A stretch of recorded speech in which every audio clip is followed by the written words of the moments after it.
Alors, nous allons continuer aujourd'hui le cours de physique par l'un des chapitres qui est finalement l'un des plus importants de l'année. Ce chapitre va poser les bases de toute l'étude de la thermodynamique pour les 3 ou 4 chapitres qui suivent, ainsi que pour ce que vous allez étudier, notamment en chimie en deuxième année, dans ce qu'on appelle le cours de thermodynamique chimique. Et donc, commençons. Ce cours porte sur ce qu'on appelle très souvent le premier principe de la thermodynamique. Comme toujours, quand on veut faire un cours de science, il faut s'attacher au sens des mots. Rappelons-nous que ce que l'on veut dire la thermodynamique, ça n'est rien d'autre que l'étude des échanges énergétiques et des causes de ces échanges. Nous allons donc poser un premier principe. Je vous rappelle qu'un principe est quelque chose qui est au sommet de la hiérarchie d'un domaine, quelque chose qu'on ne démontre pas, et qui va être globalement un principe de conservation de l'énergie sous toutes ses formes. Alors je commence par une petite introduction où j'explique que ce concept de premier principe a mis énormément de temps à apparaître. Il a mis Il a fallu attendre Lavoisier et d'autres scientifiques pour qu'on commence à comprendre le concept d'énergie. Et puis j'explique aussi de manière assez anecdotique que ce principe a failli être remis en cause par l'arrivée de la radioactivité, mais qu'en réalité, la radioactivité ne remet pas en cause du tout ce principe. C'était un faux paradoxe.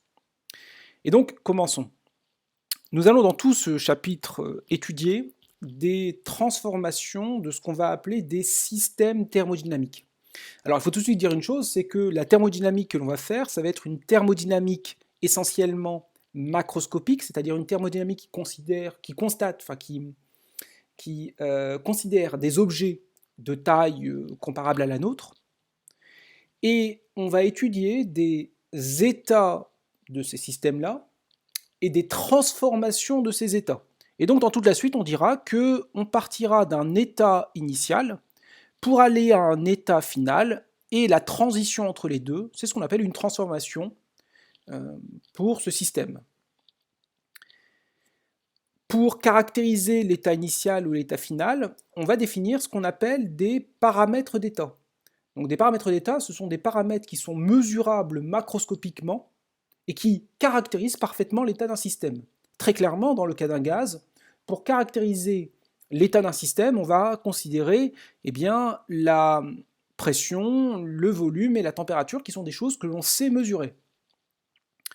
Comme je l'ai dit précédemment, le système thermodynamique, ça va être finalement un ensemble de matières, en figure 2, dont on connaît les paramètres, qui est délimité par ce qu'on appellera une paroi, et qui est délimité du reste de l'univers, que l'on appellera le milieu extérieur, pour lequel on pourrait aussi définir une température extérieure, une pression extérieure. Nous allons, dans ce chapitre, faire très attention au vocabulaire utilisé, et je vous demande vraiment d'être ultra précis sur ce vocabulaire. Premièrement, les parois. Eh bien, les parois, elles vont permettre ou pas d'échanger de la chaleur, on verra, entre l'intérieur et l'extérieur. Et puis, ça dépendra si le matériau qui délimite les parois est un matériau qui conduit la chaleur ou pas. Et on pourra dire qu'il y a deux cas, grosso modo.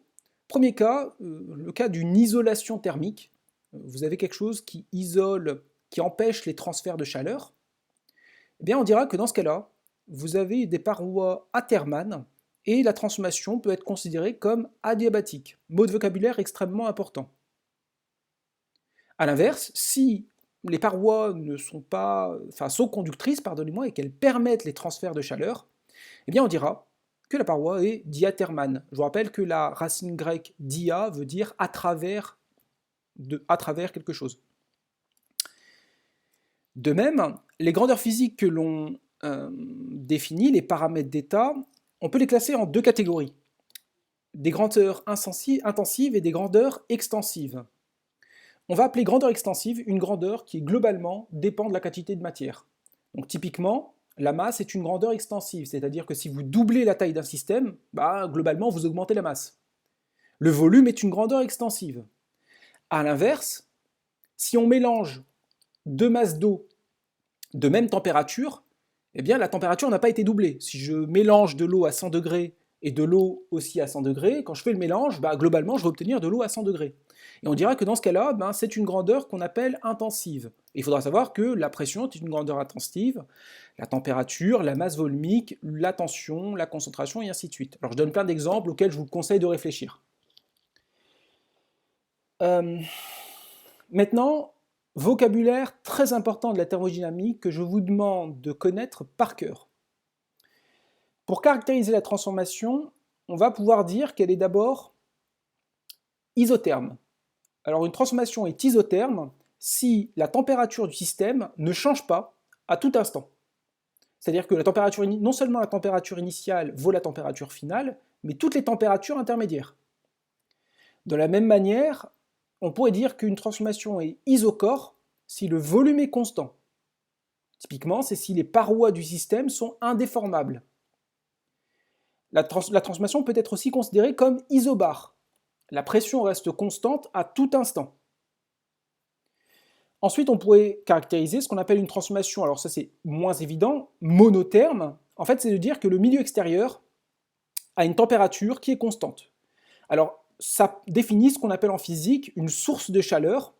Pour faire simple, si je fais une réaction chimique dans un bécher qui produit de la chaleur, elle a très peu de chances de modifier de manière notable la température de l'atmosphère terrestre. On dira donc que dans ce cas-là, l'atmosphère terrestre joue le rôle d'une source de chaleur et le bécher a subi une transformation monotherme, c'est-à-dire que la température du milieu extérieur n'a pas changé. On peut définir de la même manière une transformation monobare. Enfin, et là ça va être un peu plus compliqué, quand on fait une transformation, on verra qu'on peut faire des transformations plus ou moins lentes, plus ou moins brutales. Et pour l'instant, je vais poser deux définitions en disant que on va définir une transformation comme étant quasi-statique, souvent aussi dit infiniment lente ou suffisamment lente, pour que le système soit quasiment à l'équilibre à tout instant. Je reviendrai dessus dans quelques instants. Et deuxième chose, une transformation réversible, en fait, ça une transformation qui est non seulement quasi-statique, mais pour laquelle je vais pouvoir repasser par tous les états d'équilibre intérieur.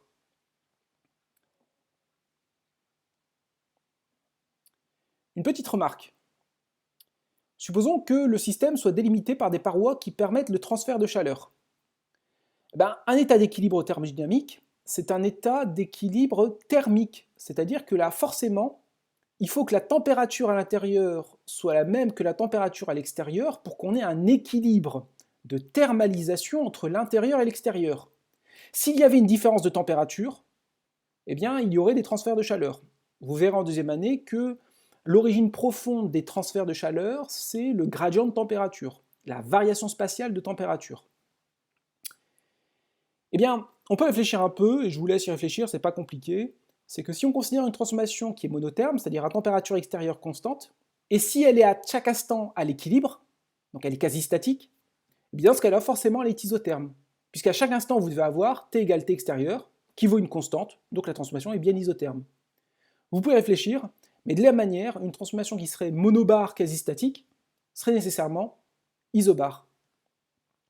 Alors, petite remarque aussi, je n'ai jamais dit que toutes les transformations isothermes étaient des transformations monothermes quasi-statiques. J'ai dit que toutes les transformations monothermes quasi-statiques étaient isothermes, la réciproque n'est pas vraie. Nous allons voir aussi que peut-être l'une des choses les plus importantes pour étudier la thermodynamique, c'est l'étude d'un gaz enfermé dans un cylindre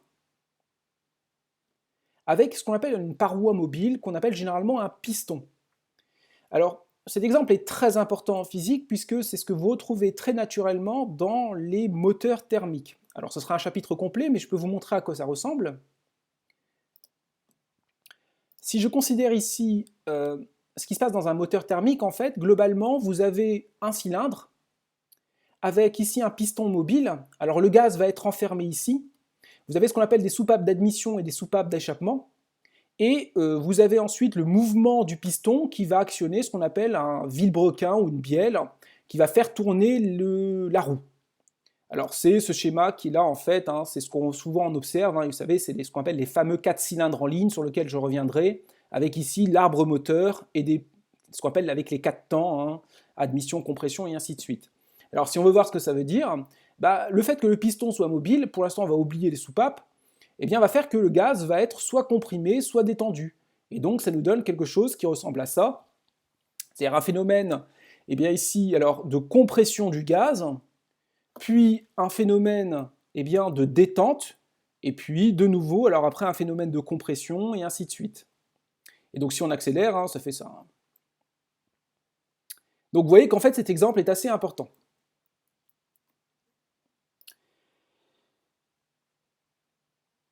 Donc on va continuer.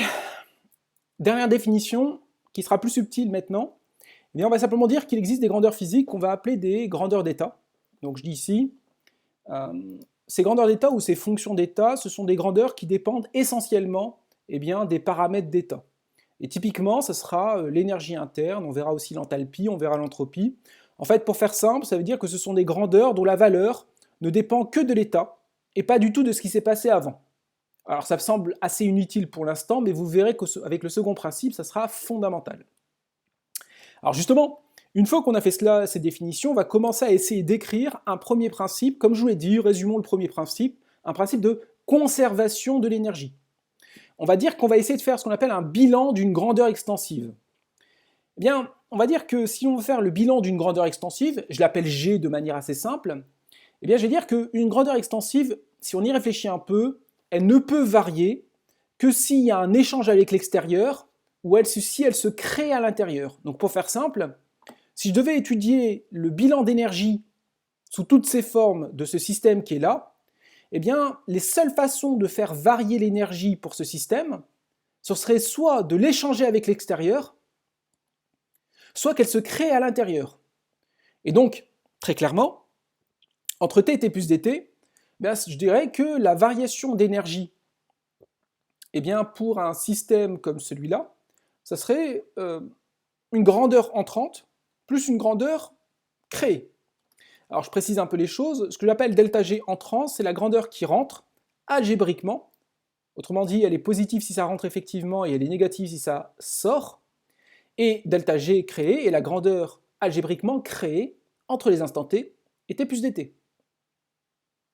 Si maintenant je passe à une durée macroscopique, une durée finie, eh je dis que sur une durée delta t, entre un état initial et un état final, eh bien je dis que la variation de cette grandeur extensive, donc par exemple la masse, par exemple l'énergie, ce sera forcément la somme de la grandeur entrante algébriquement, plus la grandeur créée eh bien,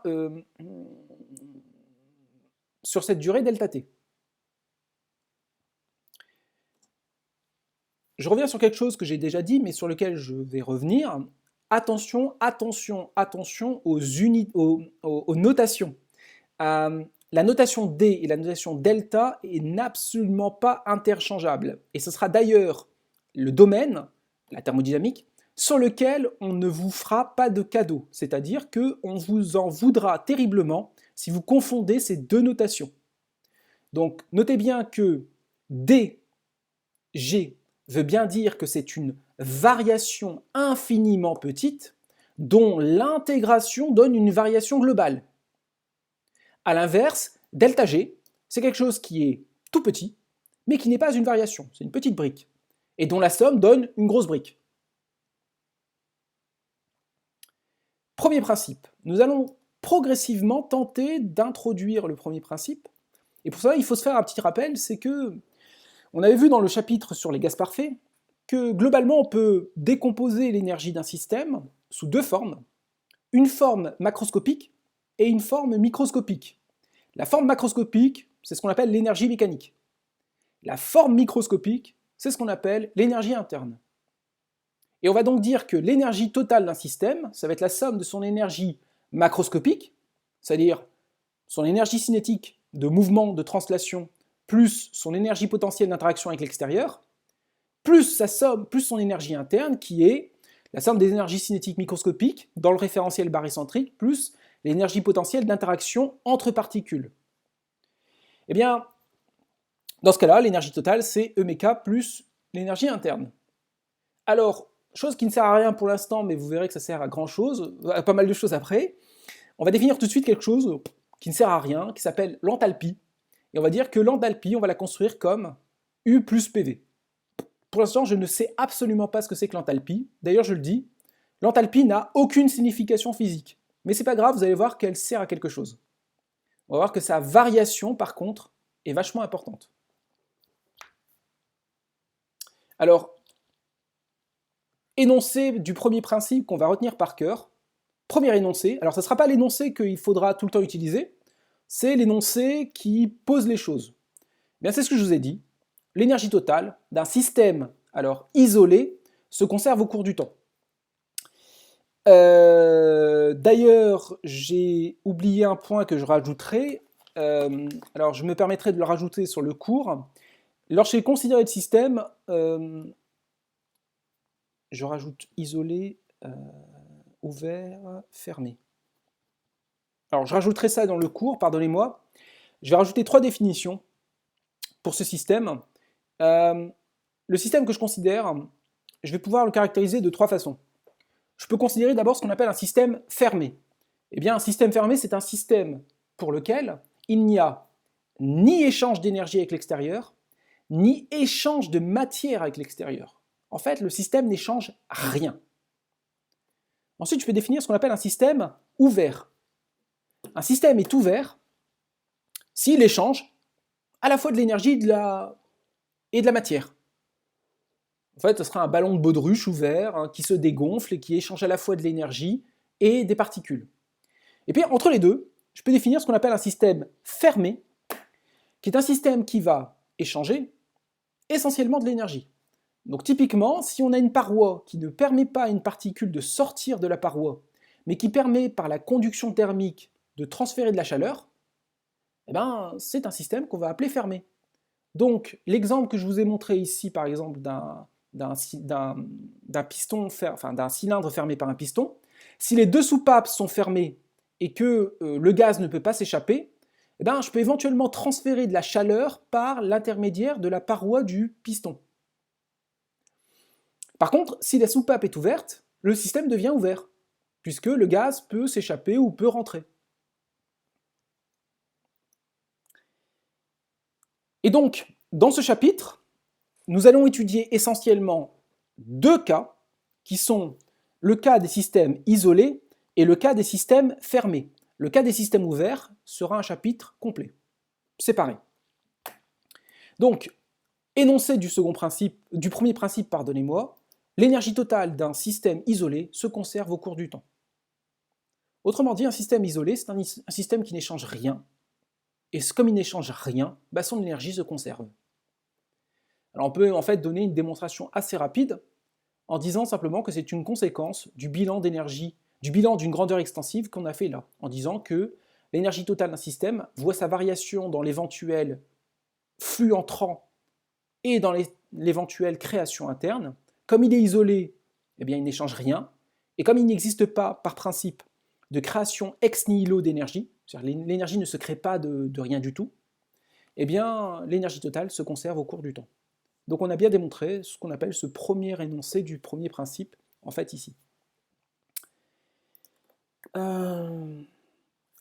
Poursuivons, ce premier principe, tel qu'il est écrit, n'est pas la formulation que vous allez utiliser tout le temps.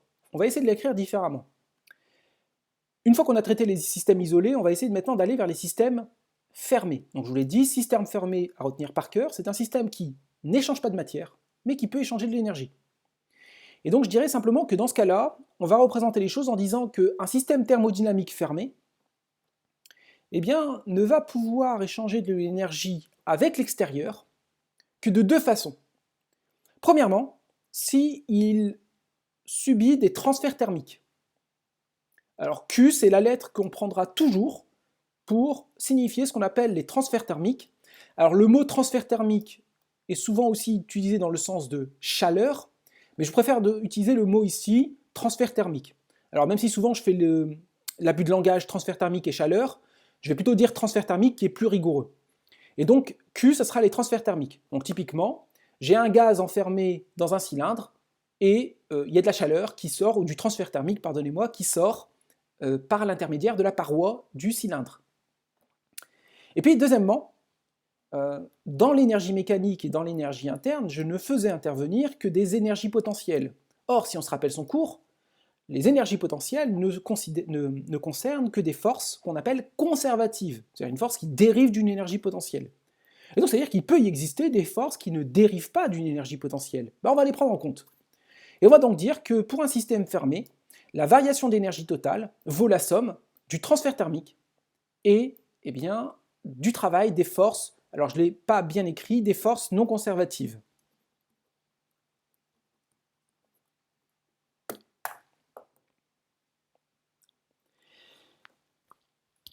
Nous allons essayer dans tous ces chapitres de mettre un point d'honneur, et ça c'est une remarque très importante, encore une fois au signe. De même que dans l'induction, nous avions fait un effort monstrueux sur l'orientation, en thermodynamique, il va falloir comprendre que toutes les grandeurs sont algébriques, donc positives ou négatives. Pour tenir compte de cela, je vais faire ce qu'on appelle une convention de signes. Alors vous remarquez une chose, c'est que j'ai mis des petites flèches ici à gauche et à droite. Ce qui signifie que les choses sont mesurées du point de vue du système thermodynamique étudié. Autrement dit, si grand Q ou si W sont des nombres positifs, eh bien ça veut dire que le système reçoit effectivement des transferts thermiques. A l'inverse, si Q est négatif, ça veut donc dire que c'est le système qui fournit à l'extérieur. Cette convention de signes est fondamentale. Alors on peut travailler un peu sur ce premier principe, on peut continuer à le réécrire en disant que finalement, comme je l'ai dit, j'ai décomposé les termes de force conservative et les termes de force non conservative. Alors si je dis que la variation d'énergie totale vaut au départ la variation d'énergie interne, c'est ce qui était écrit ici, plus la variation d'énergie mécanique, eh bien, je peux dire d'abord que la variation d'énergie mécanique, c'est la variation d'énergie cinétique macroscopique plus la variation d'énergie potentielle macroscopique. Et dans le cas des énergies potentielles, on sait que la variation d'une énergie potentielle, c'est l'opposé du travail, de la force associée.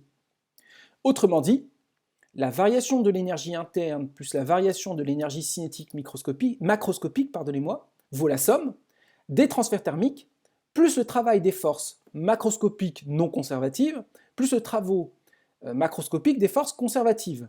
Autrement dit, le travail de toutes les forces.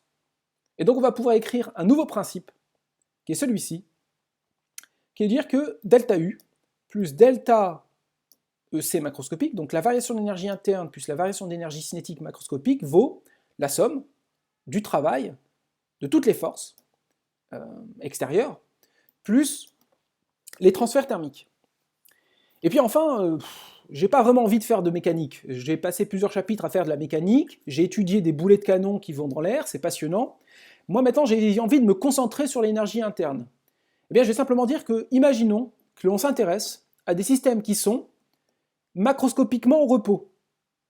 Autrement dit, mon cylindre ne bouge pas, globalement. Le gaz ne bouge pas globalement. Et bien dans ce cas-là, il n'y a pas de terme d'énergie cinétique macroscopique, et on obtient la formulation la plus utilisée et à retenir par cœur du premier principe. On va donc le dire. Dans le cas d'un système thermodynamique fermé et macroscopiquement au repos, eh bien la variation d'énergie interne sur une transformation entre l'état final et l'état initial, donc valeur finale moins valeur initiale, vaut Q plus W. Chose à retenir par cœur, vous allez l'utiliser à peu près une cinquantaine de fois. Tout à l'heure, j'ai insisté sur un point. J'avais dit que les notations étaient importantes. On va le voir sur un point. Remarquez ici, je dis delta U, donc c'est variation de U. Alors qu'ici, je dis Q et W. J'insiste sur un point. Vous ne devez jamais dire qu'il y a une variation de travail ou une variation de transfert thermique. Ça n'a aucun sens. Et donc justement, supposons que je parte d'un état initial pour aller à un état final. En fait, pour aller d'un état initial à un état final, j'ai plein de chemins possibles. J'ai plein de transformations qui peuvent me permettre, je peux imaginer plein de transformations qui peuvent me permettre d'aller d'un état pour aller à un autre. Je peux avoir une première transformation qui me coûte un travail W1, qui me correspond à un travail W1 reçu algébriquement, et un transfert thermique Q1. Et de la même manière, on peut imaginer une transformation 2 avec un W2 et un Q2. Comme delta U, c'est la valeur initiale moins la valeur finale, enfin la valeur finale moins la valeur initiale, excusez-moi, la conséquence, c'est que ça ne dépend pas du chemin suivi. Et ça, c'est fondamental. La variation d'énergie interne ne dépend pas du tout de ce qui se passe entre les deux. Elle dépend de l'état initial, elle dépend de l'état final, mais peu importe ce qui se passe entre les deux. Par contre, vous allez voir plein de fois, W et Q, séparément, dépendent du chemin suivi. Alors ici, simplement, la somme W plus Q, comme c'est la variation de l'énergie interne, ben, c'est finalement la même chose dans les deux cas. Poursuivons. J'ai fait une première transformation, je pars d'un état initial pour aller à un état final. Alors on va voir qu'il y a plein de situations où on a des transformations qu'on appelle cycliques. Alors une transformation cyclique, c'est une transformation où finalement on part d'un état initial, on fait un tour complet et on revient à l'état initial. Dans ce cas-là, comme l'état initial et l'état final sont les mêmes sur un cycle complet, eh bien sur une transformation cyclique, la variation de l'énergie interne c'est 0. Et on retiendra ça. D'ailleurs, on retiendra que pour toute grandeur d'état, l'énergie interne, l'enthalpie, l'entropie, eh bien la variation sur un cycle vaut forcément 0. Alors ça sera le titre d'un chapitre complet, sur les machines thermiques. Alors typiquement, un cycle, c'est ce que je vous ai montré, c'est ça. Vous voyez qu'en fait ici, il y a des cycles de fonctionnement. Je le remets, pardonnez-moi, ça va un peu trop vite. Il y a des cycles de fonctionnement, c'est-à-dire qu'on part d'un état et on fait plusieurs tours et on arrive au même état. Alors, tout à l'heure, j'ai dit qu'il existait des grandeurs intensives et des grandeurs extensives. Alors, je peux revenir dessus. Une grandeur est extensive si finalement, elle dépend un peu de la taille du système. Alors, autrement dit, supposons que j'ai un système que j'appelle S1 et un système que j'appelle S2, pour lequel je connais l'énergie interne et pour lequel je connais aussi, par exemple, la masse. Je peux dire simplement que si je définis un nouveau système qui est la réunion des deux, eh bien, dans ce cas-là, eh bien, l'énergie interne de ce système, ça va être la somme des énergies internes. Et de la même manière, si j'avais calculé la masse, j'aurais dit que la masse de l'ensemble, c'est la somme des masses. La quantité de matière de l'ensemble, c'est la somme des quantités de matière. J'ai écrit une première formulation du premier principe ici dans le cas d'une transformation finie. Alors je peux bien sûr l'écrire aussi dans le cas d'une transformation infiniment petite, infinitésimale. Je dis simplement que si je me place entre deux instants très très proches, t et t plus dt, eh bien je dirais que la variation d'énergie interne, du, alors encore une fois attention aux notations, vaut delta W plus delta Q, où respectivement delta W et delta Q sont les petits travaux et petits transferts thermiques que j'ai sur cette transformation. Donc maintenant qu'on a posé ce premier principe, on va essayer de l'expliciter, et on voit bien qu'il y a deux choses que j'ai posées, mais sur lesquelles je n'ai pas beaucoup insisté, qui sont cette question du travail et ces questions du transfert thermique. Alors on va essayer déjà de commencer par le travail, partie 4, pardon. Travail des forces pressantes. Dans ces problèmes de thermodynamique, les forces pressantes vont jouer un rôle très très important. Typiquement, ce qu'on va souvent étudier, c'est le problème par exemple du moteur thermique avec le cylindre fermé par un piston. Et on va voir que l'étude des pressions est capitale. Alors on va essayer de voir un peu ce qui se passe. Alors je vous rappelle simplement que si on se place dans les conditions normales, c'est-à-dire une température qui est proche de 0 degré, eh bien l'atmosphère au sol est de l'ordre du bar. En réalité, elle vaut en fait ce qu'on appelle une atmosphère, c'est-à-dire 101 325 pascal. Mais on va prendre donc l'ordre de grandeur, donc 1 bar, donc 10 puissance 5 pascal. Donc cet ordre de grandeur est à connaître par cœur.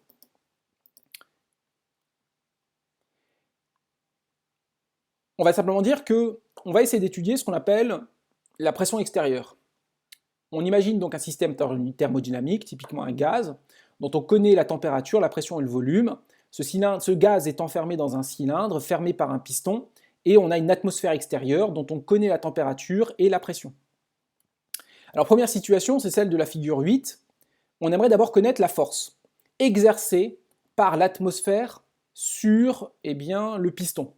Et on dit que c'est une force pressante, c'est une force qui dépend de la pression. C'est la pression exercée ici par l'atmosphère. Et très clairement, la force extérieure, c'est-à-dire la force exercée par l'atmosphère sur le piston, c'est le produit de la pression atmosphérique fois la surface. Et ici, j'ai orienté ça selon UX. Donc très clairement ici, ce qu'on appelle la pression extérieure, en fait c'est la pression atmosphérique. Maintenant, deuxième situation, supposons que non seulement il y a la pression atmosphérique, mais avec mon doigt, je pousse le piston.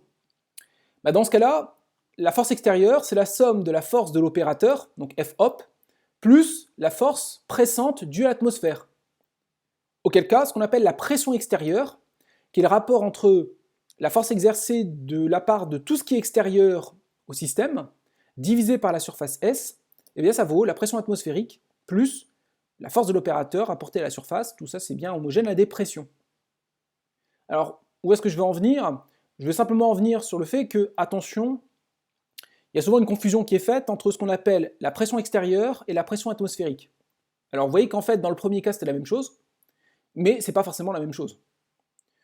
Autre exemple assez emblématique, imaginons que l'on prenne un gaz enfermé dans un cylindre, fermé par un piston, sur lequel on pose une masse. Vous pouvez réfléchir, mais dans ce cas-là, la pression extérieure, qui est le rapport de la force extérieure sur le cylindre sur S, elle vaut la pression atmosphérique plus le poids divisé par S.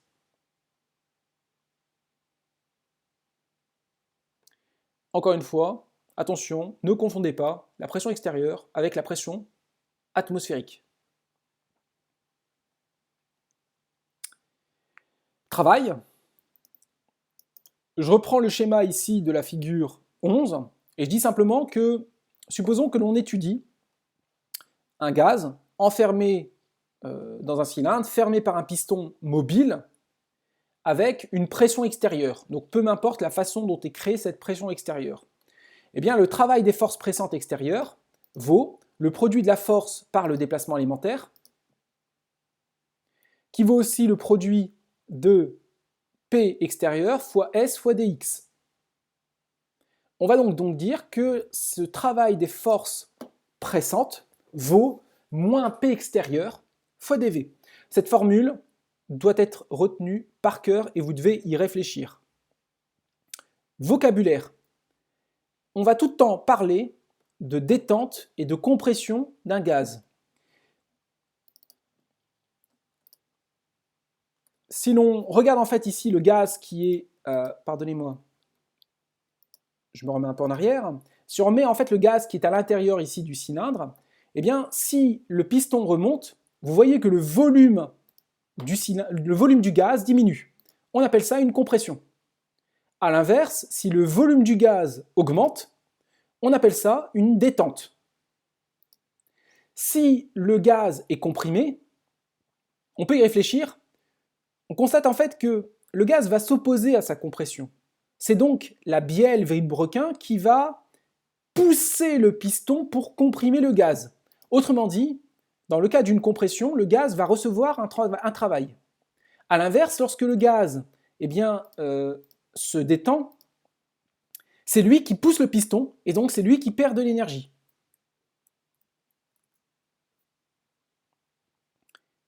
C'est ce que je dis ici. Détente et compression. Vous devez maîtriser absolument le signe du travail des forces pressantes dans les cas de détente et dans les cas de compression.